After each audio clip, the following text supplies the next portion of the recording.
Bonjour et bienvenue aussi à notre tour d'horizon économique, géopolitique, sanitaire, énergétique et boursier. Nous sommes le mercredi 15 février pour comprendre comment tourne la planète finance. C'est sur la bourse au quotidien et nulle part ailleurs.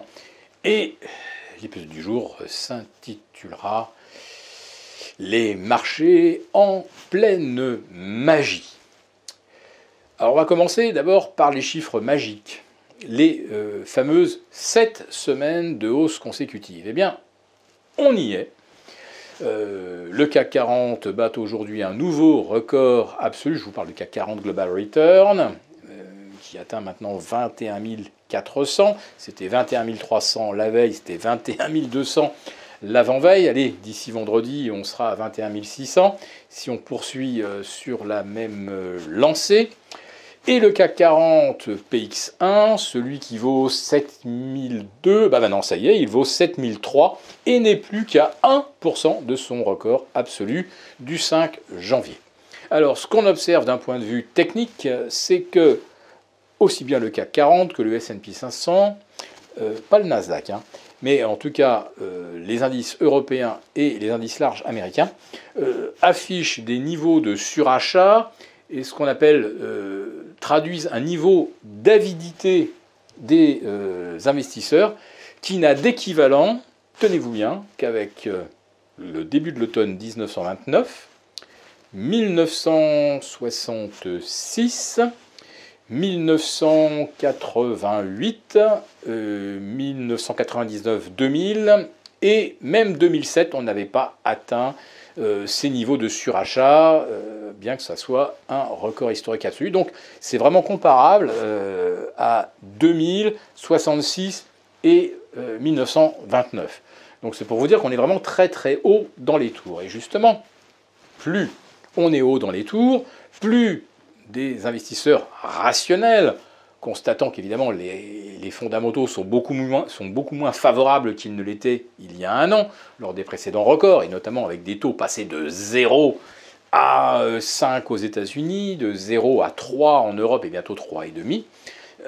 Revenir sur ces sommets avec ces conditions monétaires beaucoup moins avantageuses, avouez que là, il y a quelque chose qui ne peut qu'interpeller. Donc le réflexe naturel est évident de couvrir, soit par des ventes de contrats à terme, soit par l'achat de plus d'options de vente. Et quand le marché continue de progresser, eh bien vous avez un moment où les vendeurs de contrats coupent, débouclent leur position pour couper leurs pertes, et c'est à peu près le même raisonnement qu'on observe sur les achats spéculatifs sur les options. Donc en fait, vous connaissez bien le principe. Les mauvaises nouvelles sont de bonnes nouvelles. Et plus ça paraît mauvais, meilleur c'est pour le marché, puisqu'il y a encore plus d'opérateurs à prendre à contre-pied. Alors une fois qu'on a décidé de prendre à contre-pied, sans rentrer dans le détail, si vous voulez, c'est basé sur la chasse au stop. On ne va pas se le cacher. Par exemple, vous aviez peut-être des gens qui s'étaient mis vendeurs sur le CAC à 7220, à 7003, ils vont couper la position. Ils ont mis un stop à 7003, et tous ceux qui vont venir chasser les stops ont une connaissance très fine et quasi parfaite des niveaux de force et de faiblesse dans les carnets d'ordre. Donc ils peuvent aller chasser les stops à la hausse, chasser les stops à la baisse. Ils savent exactement à quel niveau le marché peut résister ou craquer. Et là, vous avez des banques centrales qui n'arrêtent pas de dire que non, il n'y aura pas de pivot en 2023. Et le marché continue de faire comme s'il y aurait 2 baisses de taux entre septembre et décembre 2023. Donc vous avez des gens qui écoutent la banque centrale, qui se disent mais le marché il est où là? On paye quoi? On est à quel type de multiple? Donc vous avez ceux qui écoutent les banques centrales. Et vous avez ceux qui, en face, font comme si les banques centrales déroulaient juste un narratif, et sachant qu'elles feraient bien ce que les marchés exigent, et donc ça permet de piéger toutes les personnes qui vont suivre les raisonnements et les stratégies déroulées par les banques centrales. Alors, ce qu'on a vu avec des chiffres de l'inflation qui repartent à la hausse au mois de janvier, c'est que les taux ne sont pas très loin de renouer avec leur plus haut historique, Mais surtout, ce sont les taux très courts, 3 à 6 mois, 1 an, qui atteignent des records pour le XXIe siècle.